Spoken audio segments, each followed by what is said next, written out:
बाबा साहब की कथित अपमान के विरोध में गृह मंत्री अमित शाह को बर्खास्त करने की मांग को लेकर सपाइयों ने जिलाधिकारी कानपुर को सौंपा ज्ञापन। सैकड़ों की संख्या में जिलाधिकारी कार्यालय पहुंचे सपाई। देखे हिंद नाउ टाइम्स मीडिया पर कानपुर से ब्यूरो प्रमुख के साथ सहयोगी गौरव निगम की खास पेशकश।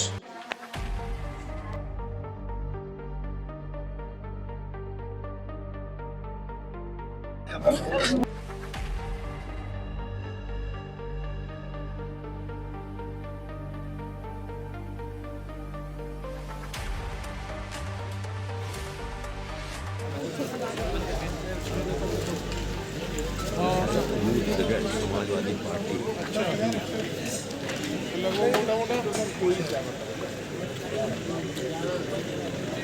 12/12/2024 को देश के लोकतंत्र के सबसे बड़े मंदिर संसद भवन में देश के गृह मंत्री अमित शाह द्वारा डॉक्टर भीमराव अम्बेडकर साहब का अपमान किया गया। उनके लिए अपमानजनक बयान दिया गया।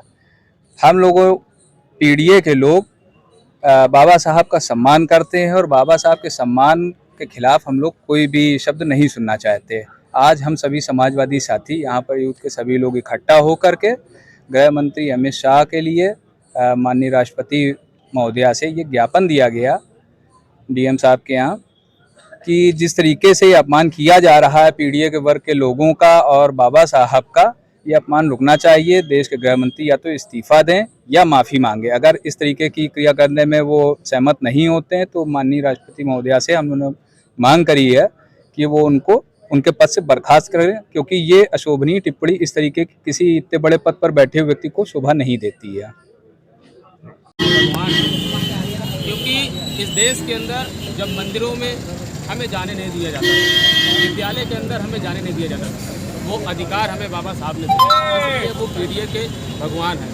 और हमारे भगवान को जिनको हम मानते हैं, जिनकी हम पूजा करते हैं, क्योंकि यह सारा अधिकार, ये सम्मान बाबा भीमराव अम्बेडकर जी के संविधान की बदौलत हम लोगों को मिला है। हमारे बाबा साहब के विरोध में अमित शाह जो एक बड़े पद पे बैठे हुए हैं, उन्होंने जो सदन में टिप्पणी करी है उसको विरोध में हम लोगों ने आज ज्ञापन दिया है।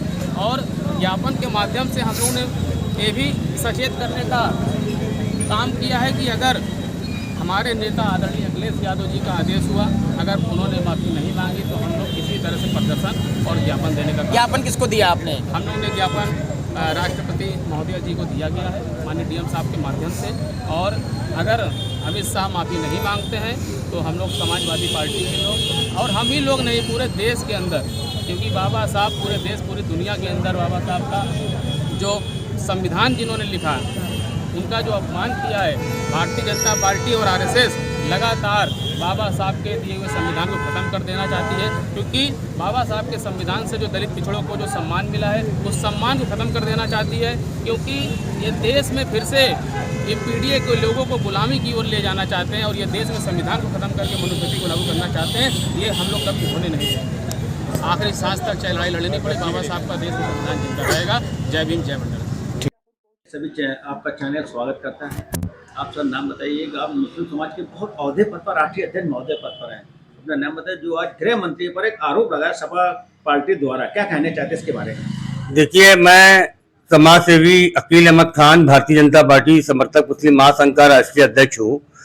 ये जो सारी पार्टी है जो बयान दे रही है, पुतले फूंक रही हैं, जो ये आगे बढ़ चढ़ के आ रही है, ये हताश होकर के आ रही हैं आगे, क्योंकि इनको कहीं से कोई रास्ता दिख नहीं रहा है कि कैसे जो है हम राजनीतिक सत्ता में आ जाएं। सत्ता का सुख भोगने के लिए ये जो है तमाम हमारे माननीय गृह मंत्री अमित शाह जी के ऊपर गलत आरोप लगा करके ये लोग आगे आना चाहते हैं। सबके उत्तर प्रदेश क्या पूरे देश के अंदर कानून व्यवस्था बहुत चुस्त है और हर तरह से काम अच्छे से अच्छे जनता के लिए हो रहे हैं, मगर ये पार्टियां उनके ऊपर आरोप लगा करके ये चाहती हैं कि हम जो है जनता को जो है अपने करीब लाएं, मगर ऐसा नहीं हो पाएगा, क्योंकि सबका साथ सबके विकास में भारतीय जनता पार्टी काम कर रही है और हर वर्ग के लिए काम कर रही है, गरीबों के लिए काम कर रही है और सारे लोगों को लाभ हो रहा है, उत्तर प्रदेश में भी पूरे देश में भी।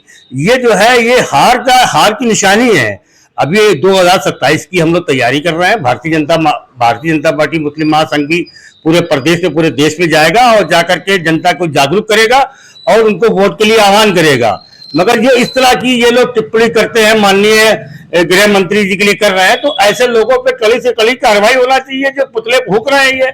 और ये समाजवादी पार्टी के गुंडे हैं, ये तो राजनीति कर रहे हैं ना, ये राजनीति, ये तो नेता के भेष में घूम रहे हैं, ये अंदर तो गुंडे हैं। ये चाहते हैं किसी तरह से ये सरकार जाए और हम अपनी गुंडागर्दी आगे बढ़ चढ़े करें, क्योंकि उत्तर प्रदेश में माननीय मुख्यमंत्री योगी आदित्यनाथ जी ने अपराधियों के खिलाफ जो कड़ी से कड़ी कार्रवाई करी है, आज अपराधी भयभीत और डरा हुआ है, उत्तर प्रदेश से पलायन कर चुका है। यहाँ पर कोई अपराध है नहीं, मगर जो अपराधी अगर सामने आ भी रहे हैं उनके ऊपर कड़ी से कड़ी कार्रवाई हो रही है। यहाँ पर माननीय भारत रत्न डॉक्टर अम्बेडकर साहब जी के बारे को लेकर मामला, ये गरमाया नहीं, गरमाया गया है। ये अगर गरमाया होता तो ये होता कि ठीक है, कोई चीज अगर कहीं पर सामने आ रही है उसको बढ़ा चढ़ा के बताना।